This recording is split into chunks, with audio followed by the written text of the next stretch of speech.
Hello and welcome to Lots of Fun Barbecue. Let's make an appetizer, halloumi wrapped in bacon. Simple as that. Okay, so they've started selling a chili halloumi here, which is really good.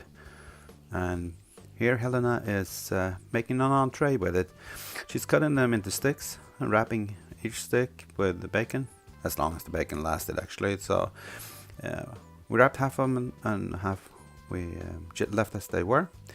And then in a little bit of butter in a frying pan, we started browning them, or melted the butter first of course, and then just added them in there, browned them all over, and that's about it.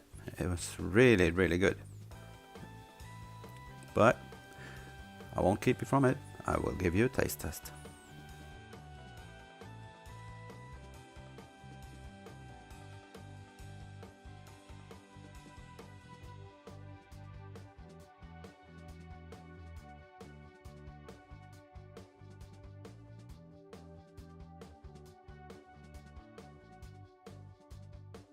There we go, date night chili halloumi with bacon that Helena made as an entree for today's dinner.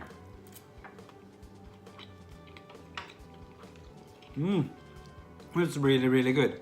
I can recommend that. Thank you for watching. Bye.